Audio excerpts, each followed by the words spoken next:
Tune in to the Diva Hustle Show. Hey, you guys, thanks for tuning in to the Diva Hustle Show. Today, our guest is Sara. She's the CEO of Red Currant Collectives. How are you, Sara? How are you Uh, doing? Oh, I'm doing good. Thanks for having me today. Thanks for joining us. So, can you provide with us the background and your journey into starting your business? Yeah, I spent most of my career as an employee feeling like a bit of a square peg. So it's a long, winding road. When I tell that story, I always leave parts out because I can't remember all the steps. Yeah. But basically, I found out late in my career that what my real skill set is around strategy and systems, like Okay. systems thinking. Didn't know those were, but those aren't jobs. Those are skills that are not always popular in organizations. So it took me a Okay. long time to find my stride. I accidentally stumbled into coaching and consulting. And so that's, you know, went from software to project management to public sector to practicing law to working in marketing. But I've really found my home working in strategy and coaching and consulting. And so, what is the mission behind Red Currant Collectives? My mission is to create a harm-free world of work Okay. where we all get to do the work that we're skilled at, talented at, and able to work from our intrinsic motivation out. And what are some industries and niches that you guys focus on? Basically we work anywhere except retail, because in retail you can buy advertising. The organizations I work with the most tend to be ones where they have to improve human outcomes in Okay. order for their businesses to grow. So healthcare, aviation, and automotive, we have to places where we have to reduce risk or improve human experiences, do a lot of work in education, and then technology that's adjacent to all of those. And then we do a lot of work with tech orgs, even in retail, because Okay. there's just such a big need for improving human experiences Right. when we're working with the technology organizations. And so I read that you guys focus on collaboration environments. Is that with internal clients or external as well? I'd say it's mostly that we focus on collaboration as a conflict skill set. Okay. So we are always working multi-stakeholder.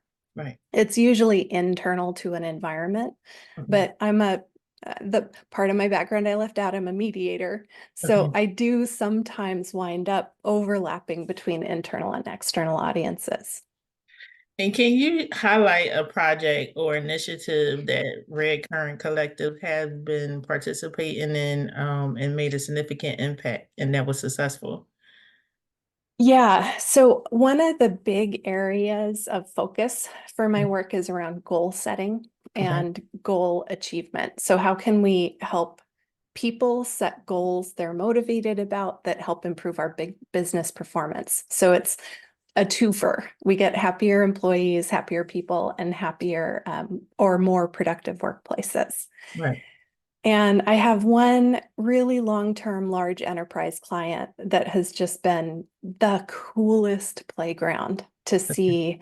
When we started out, they were really new to a specific goal practice called objectives and key results, or Mhm. OKRs.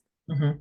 Um, but from the beginning, they had just a super talented center of excellence leader, great staff, great leaders, and they're in the education space. So they're just natural learners. Right.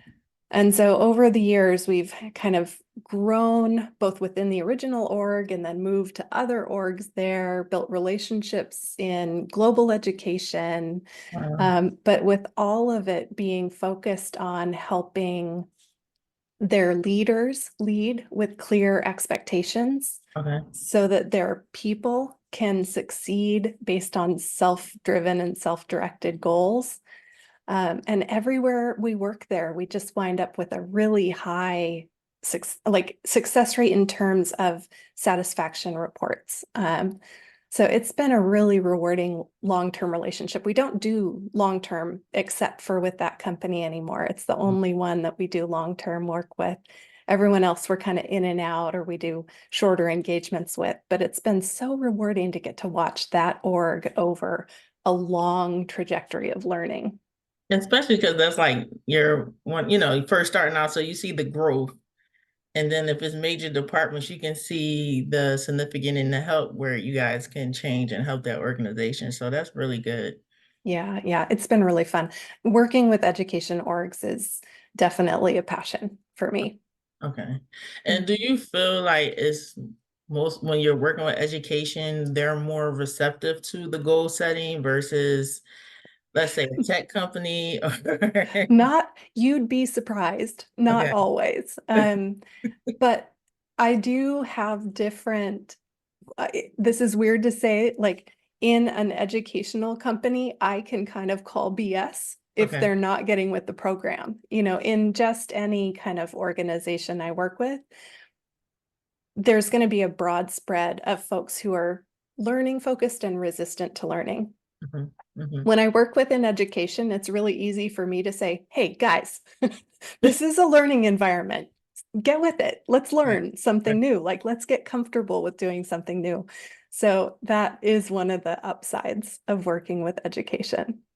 And do you feel like when you're going into these environments, and like you were saying, some people they're not really wanting to change. They feel like it's something, I guess, wrong with them, or they're doing their job wrong and they're resistant to change.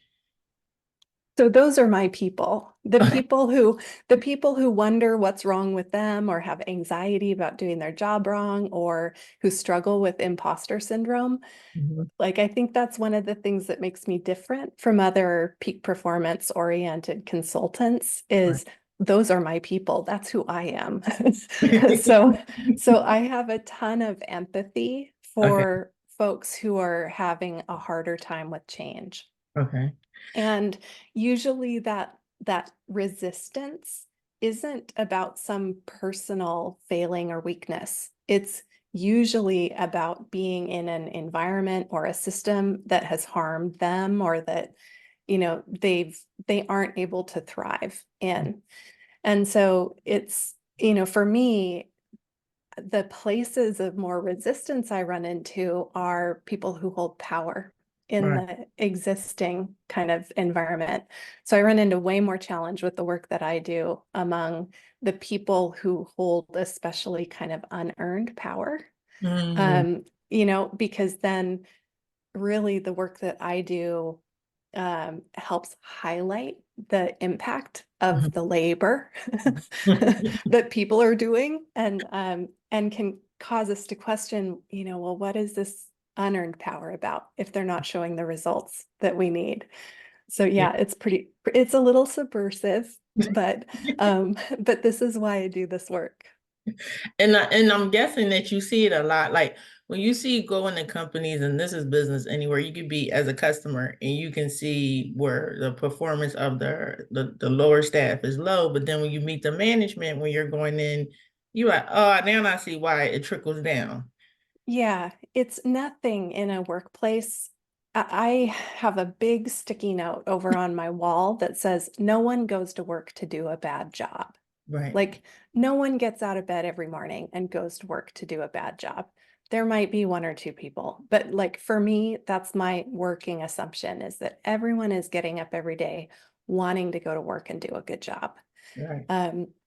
And so that's like, even with the leaders, I was an executive leader before I started this. I know how hard that job is, especially like I know how I was never a CEO myself before now, but I worked as a number two for CEOs. And then I was a number two, like in large and small organizations for a lot of my career.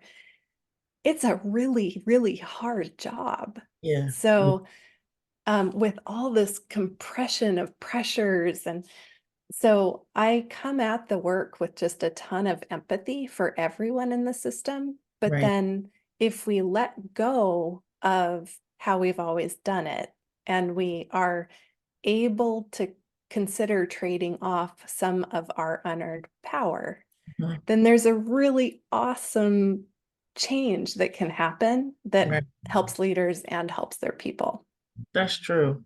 And so what inspires you in your work? Are there any individual moments that inspire the approach of Red Currant Collective? Yeah, for sure. I mean, a couple moments stand out. I was working in creative agencies, like in a strategic role in creative environments, and really, really struggled with not being able to quantify expectations. Okay. It was like the goal was always to get the client promoted and to win work. Right. And that's important. But for me, there was one year in one agency where I pitched 26 times in Wow. 1 year, like pitched 26 different jobs. And I didn't get to see the clients all get promoted, or we won some of the work, we lost some of the work. Right. And so it's just really unsatisfying for me in terms of my own scorecard of what Okay. was important. And sorry for the background there. That's okay. That was what led me into becoming a goal Okay. nerd. That was the seed of the plant of how I became such a goal setting and goal attainment nerd. Wow. Because I found I started setting goals for my work that I didn't tell anyone about, Okay. and then could see and feel, I would decide which ones to communicate to my team as an Mhm. expectation or as a shared goal. Mhm.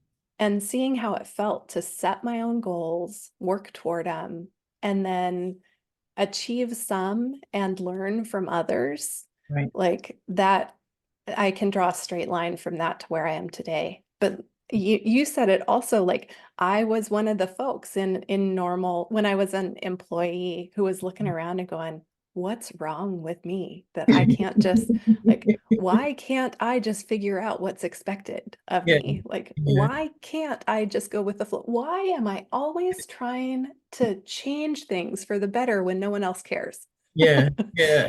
Yeah. And you see that, I see that a lot. Like you saying, when people and companies have these objectives, for these goals, and they come up with these strategies, and it's like, how are you supposed to achieve that? That's not a quantitative, you know what I mean? So, Yes. and from there, I see a lot of people, they just they get so discouraged where they're Yes. like, oh, well, And I mean, this is you and me talking. There's so much bias in Mhm. how that type of goal is evaluated. And Mhm. so that was another really formative moment for me, was seeing I had at one agency, I had the most incredibly talented, young, diverse, like, oh my goodness. A team of, 10 or more people, I would hire again today if I had a role. Um, People I have taken from company to company with me, incredibly talented folks.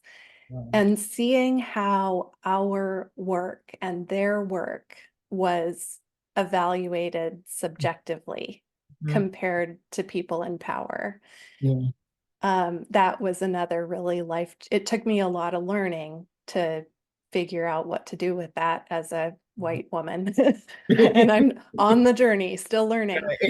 But, but it was really eye-opening to Yeah. me because I had experienced kind of biased evaluation, but then seeing that happen to my incredible reports, I was like, there has to be a better way. Like, we Yeah. have got to be able to make this more objective Mhm. for the determination of who's contributing and how much. Yeah, yeah, I agree. I definitely was subjected to it. A couple of my friends, we were, and we just, even like a lot of us moved on to become entrepreneurs, but even then, you know what I mean? Just the discouraging part of it, like you said, is all subjective. And then to base it off whether you receive income, whatever the bonus or whatever it is just, some people just get, honestly, they get just discouraged in the beginning. Well, and like you and I think about this a lot because you and I are examples of, for whatever reason, we decided we could become entrepreneurs. Like, and so part of why I do my work is there are a lot of people who don't get that fed up, or who do get that, like, who do get kind of held down by those experiences they have. So then, instead of reaching whatever breaking point it was for you or me that made us do what we're doing today, they just suffer. Yeah. And so that's, I do work with individuals on the career fulfillment side of things, but it is one of the reasons we'll always do institutional and organizational work, is because I just think about how many people are in organizations suffering and can't make that step to entrepreneurship for whatever reason. Right. So let's do what is, it's completely possible to learn, for leaders to learn a few things and for people to learn a few things to then help make their experiences better and more productive in organizations. That's true. And so from your perspective, what do you see some current challenges in the industry? Um, it's, my niche is it's like hard to even say what the industry is. If we talk about coaching, it's just so hard for people to find. I would actually say it's hard for people to find the right coach for them because there are so many voices who are really prominent and loud. And then there are a lot of people like me who might be a great fit who are very quiet. Yeah. And, I'm super introverted, crazy shy, like doing this is really scary, but I listened to your podcast and I was really excited to meet you. So, so I get over myself to try and get out there a little bit, but in coaching, it's just so hard. You don't always hear from the folks who might be a really helpful fit for you. So I'm trying to get out more. I'm trying to amplify voices of more folks who you don't always hear from. But then in goal setting, there's just so much focus on revenue, on improving financial performance. And I mean, I worked in organizations where the only goal we had was to increase revenue.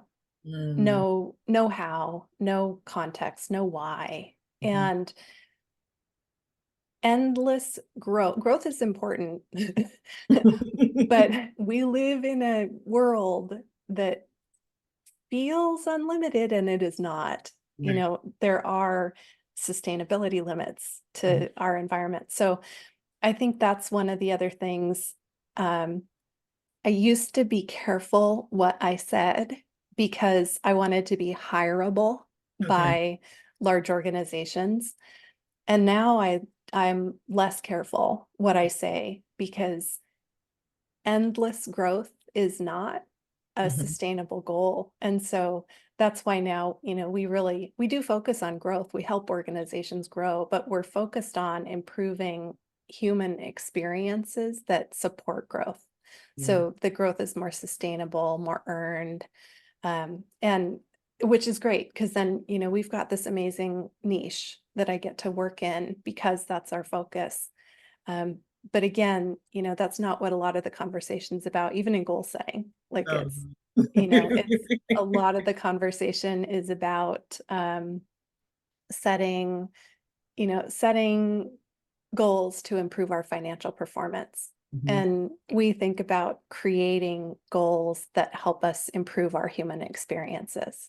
Yeah.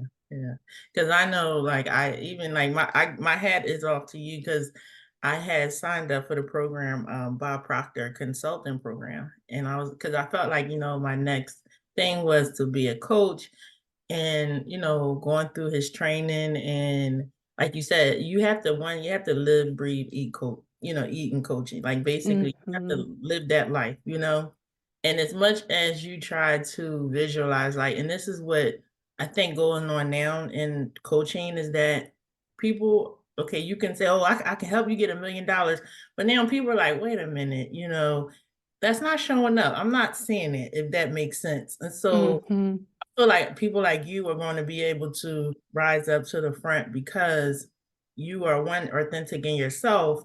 And it's just not about the financial part, it's about the human part of it, if that makes sense. It absolutely does. And, I'm a super reluctant, I did not decide to become a coach. Right. It's weird to say I wasn't anti-coaching because I have friends who were coaches and I knew them and I knew they did great work. But for me, I never thought about becoming a professional coach. And then I wound up taking a job. I applied for a marketing job and I was offered a job that had coach in the title because I'm a teacher, I'm an educator, like I love to teach.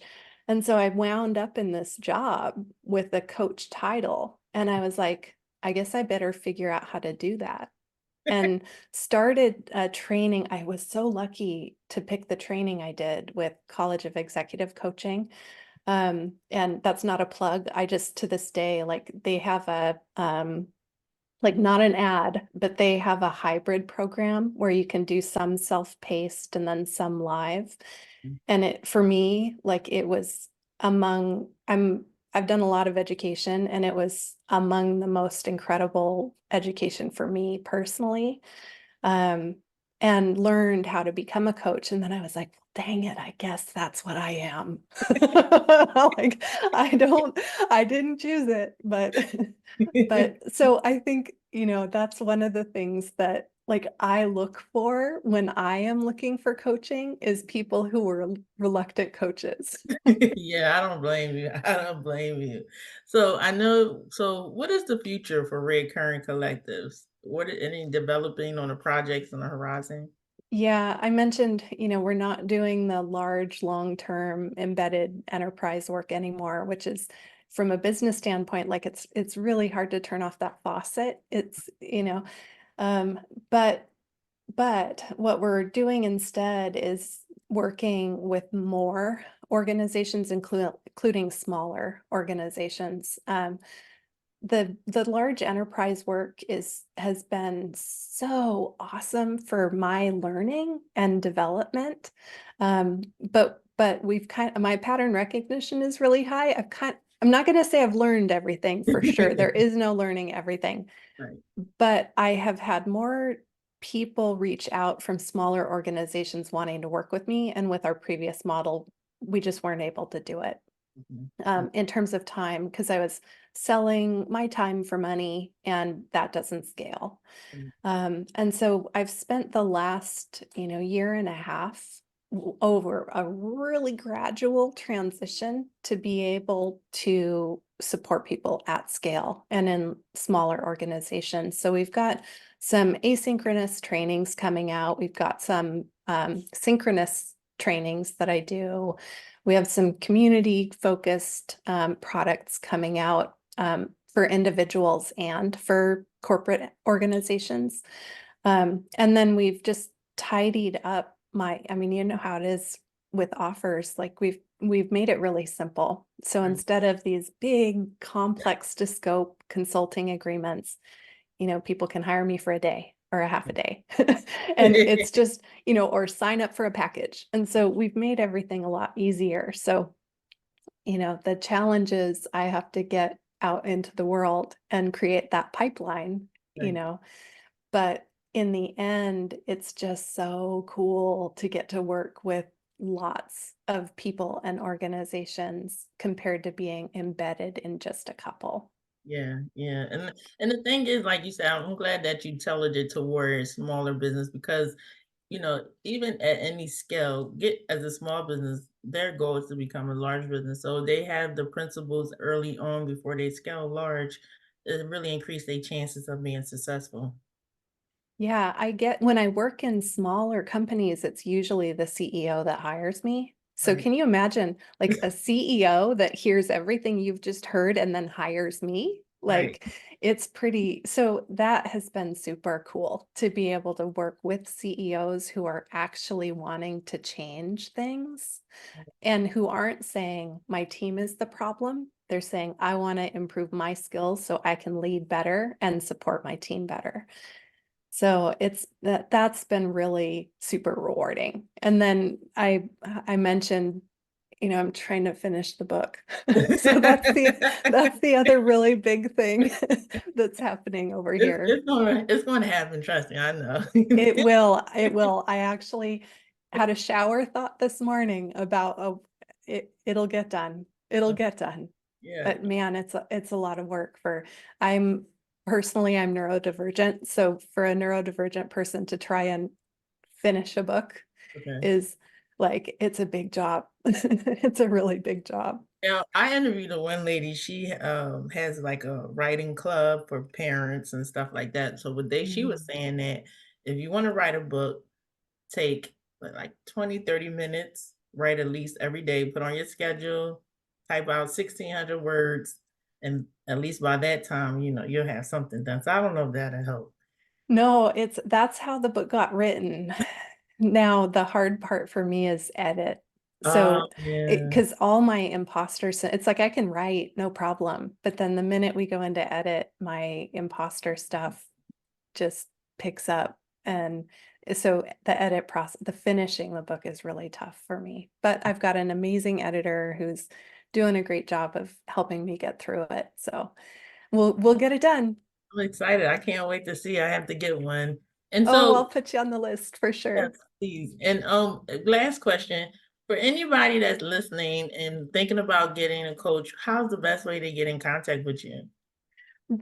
So if you're with an organization, I have a short URL because Red Currant is hard to spell. So organizations can visit findrc.co.